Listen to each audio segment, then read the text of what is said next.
네, 안녕하세요. 반갑습니다. 레벨업입니다. 비트코인이 좀 잘 올라주고 있는 모습이죠. 그런데 실제로 지금 뒤에서 다루는 자료들을 보면은 살짝 경계해야 될 수도 있을 것 같습니다. 비트코인 ETF에서 5천억 원이 순유출됐어요. 최근에 어떤 움직임이 있었죠? 비트코인은 약세인데 알트코인은 상대적으로 강세인 그런 움직임들이 있었다, 그죠? 이거는 어떻게 해석할 수 있냐면요. 시장 자체의 매수세는 살아있는데 ETF에서 자금이 빠져나가고 있기 때문에 비트코인은 하락하고 알트코인은 오르는 거예요. 지금까지 상태랑 좀 반대죠? 지금까지는 시장 자체가 매도세가 강해서 이제 빠지고 있을 때 비트코인 ETF를 통한 유입이 있었기 때문에 알트코인들을 흐르고 비트코인 혼자 오르는 그런 그림이 나왔었는데 이제는 그 반대의 상황이 되면서 반대의 움직임이 나오고 있는 모습입니다. 자, 그런데 이제 제가 항상 이 매크로 자금 연속성이 있다고 했잖아요. 한 번 순유출로 돌아서면은 계속 순유출이 나오고 한 번 순유입으로 돌아서면은 계속 순유입이 나온다, 이렇게 말씀을 드렸었어요. 그런데 지금 4거래일 연속으로 순유출이 나오고 있습니다. 자, 그래서 보통 이게 얼마 정도 유출되냐, 얼마 정도 기간으로 유출되냐를 한번 보면은 보통 한 일주일을 잘 넘지 않아요. 일주일을 잘 넘지 않고, 특히 이제 매도세 순유출은요, 이 지속적으로 연속적으로 매도가 나올 가능성이 좀 떨어집니다. 그런 경향이 좀 떨어지기 때문에 아마 지금 4거래일 정도 나왔으니까 한 4일, 길어봤자 한 4일, 3일 정도 더 순유출이 나오다가 다시 순매수세로 돌아설 가능성이 높겠습니다. 자, 그 다음에 거래소 상황도 보면은 테더를 인출하고 있고요. 그 다음에 비트코인을 거래소로 놓고 있습니다. 보통 이 반대 상황이 돼야 좋아요. 보통은 거래소에서 비트코인이 빠져나가야 좋고 테더가 들어와야 좋아요. 그런데 그 반대의 상황이 나오고 있죠. 비트코인이 거래소로 들어오고 있습니다. 그러면은 매도 압력이 높아지겠죠. 테더가 외부로 빠져나오고 있습니다. 그러면은 매수 압력이 적어지겠죠. 그러니까 매수는 적어지고 매도는 많아진다. 그런데 ETF에서도 자금 탈출이 연속적으로 일어나고 있다. 따라서 비트코인 단기 약세 전망 가능성이 높다라고 점치는 사람들이 많은 것 같습니다. 자, 그런데 거기다가 이제 활용 점정을 찍는 게 바로 이제 가상자산 공포 탐욕 지수가 극단적 탐욕 단계에 진입했다는 거죠. 그러니까 사실 시장 자체의 데이터를 보면은 하락을 점칠 가능성이 굉장히 높아요. 하락을 점치는 근거가 굉장히 많은데 오히려 매수 심리 같은 경우에는 극단적 탐욕 단계로 진입하면서 상반되는 모습을 보여주고 있어요. 보통 이런 자리에서 하락이 많이 나오거든요. 그래서 저는 경계해야 좋을 것 같다, 경계해야 될 것 같다라고 생각을 하고 있습니다. 자, 그러면은 안 좋은 뉴스는 여기까지 해서 한번 보고요. 좋은 뉴스를 한번 보도록 하겠습니다. 자, 벤처 캐피탈이 내년 가상자산 분야에 180억 달러 상당을 투자할 예정이라고 합니다. 자, 옛날에 제가 이런 말씀을 드린 적이 있었어요. 왜 이렇게 알트코인들이 안 갈까? 알트코인들이 안 가는 이유는 SEC가 각종 규제들로 벤처 캐피탈을 묶어놨기 때문이다. 근데 벤처 캐피탈이 계좌를 압류당하는 등 정말 이제 시장에 개입할 만한 여지가 굉장히 적어졌어요. 그렇게 되면서 새로 상장하는 알트코인들도, 이미 알트코인들도 상당수의 베커를 잃어버리게 되고, 그러면서 이제 안 오르는, 알트코인이 안 오르는 상황이 벌어졌었는데, 이걸 조금 더 자세히 말씀드리면은 이 벤처 캐피탈 요 친구들은요, 알트코인 프로젝트에 투자를 하고 그 다음에 가격을 펌핑시키고 그 계획을 다 짜가지고 마켓 메이킹을 하는 친구들이에요. 그걸로 돈을 버는 친구들인데, 이 친구들이 21년, 22년 시장 상승장의 주역이었어요. 알트코인들이 정말 미친듯이 올랐잖아요. 근데 뭐 이제 여러분들이 기억하기로 엑시인피니티, 그 다음에 아파트, 이런 종목들도 이런 벤처 캐피탈들이 먼저 베커로 나서서 물량을 많이 사서 자금을 통제해서 시장을 통제하고 마켓 메이킹을 해서 미친듯이 펌핑을 시켰고요. 그런데 이제 그런 벤처 캐피탈이 24년 들어서 막히게 되면서 이 알트코인들이 굉장히 부진했던 흐름인 거죠. 그런데 이제 트럼프 정권이 들어서면서, 그죠, 벤처 캐피탈의 규제가 많이 풀리게 되잖아요. 그렇게 되면은 시장 정말 폭발적으로 오를 수가 있겠다, 그죠? 실제로 여기서 봐도 2021년과 2022년에 각각 240억 달러와 298억의 투자가 이루어졌다고 하는데 23년, 24년은 빠져 있습니다. SEC의 강력한 규제 때문에 그렇고요. SEC 규제가 아마 딱 끝나게 된다면, 그래서 이제 트럼프 정권이 바뀌게 된다면 지금까지 못 들어오고 있던 자금들, 특히 알트코인 쪽으로 많이 유입되면서 내년은 알트코인들이 굉장히 좀 꽃을 피우는 한 해가 될 수 있을 것으로 기대를 합니다. 그래서 제가 옛날부터 계속 말씀드렸던 벤처 캐피탈 관련해서 좀 무고대가 내려간 것 같아요. 정말 이 답답했던 게 훅 내려간 것 같네요. 옛날부터 계속 말씀드렸는데 드디어 이 규제가 좀 풀리게 되면서 사실은 좋았습니다. 자, 그리고 이제 또 러시아 재무장관이 대외 무역 결제에 비트코인 등 가상자산을 활용한다라고 했는데, 제가 옛날에 또 이제 이것도 브리핑에서 말씀드린 적이 있어요. 브릭스 관련해서 말씀을 드렸었는데,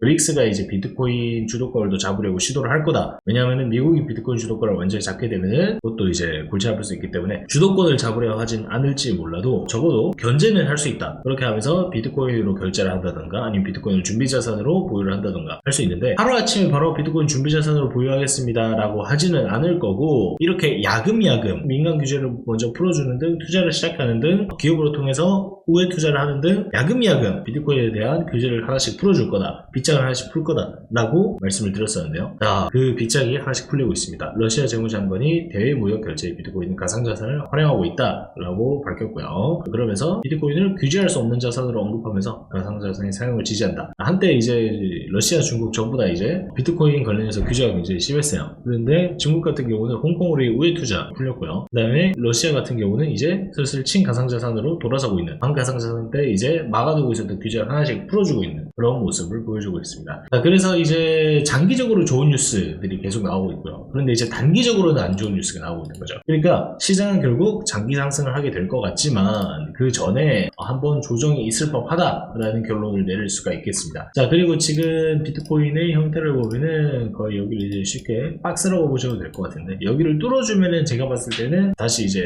10만 달러까지 갈 수가 있을 것으로 보입니다. 다만 이제 여기를 못 뚫어주고 계속 지지부진하면은 박스권 중단 라인이 95,000달러까지 내려올 수 있고요. 돌파 시에는 104,000달러까지 상승할 수 있을 것으로 보입니다. 일봉상에서 종목을 한번 딱 봤을 때 우리가 이 종목이 어디까지 가져야 하락세를 좀 이겨낼 것 같다라고 봐주냐면은 이 자리까지 가져야 돼요. 이 자리가 이제 급락이 시작된 구간, 급락이 시작된 캔들이 중단 라인이거든요. 이 103,000달러가. 그래서 이 103,000달러를 몇 번씩 두드려주고 돌파 시도해주고 결국 여기를 돌파해줘야 다시 정고점을 갈 수 있는 거예요. 만약에 여기를 돌파를 못해준다 그러면은 조정이 계속 길어질 수가 있는 겁니다. 그런데 저는 지금 조정이 길어진다에 한 표를 던지고 싶은 게, 단기적으로 시장에서 자금이 빠져나가고 있는데, 그런데도 불구하고 공포 탐욕 지수는 굉장히 좀 높은 형태를 보여주고 있어서요. 아마 하락이 조금 더 유력하지 않나 라고 생각을 하게 되네요.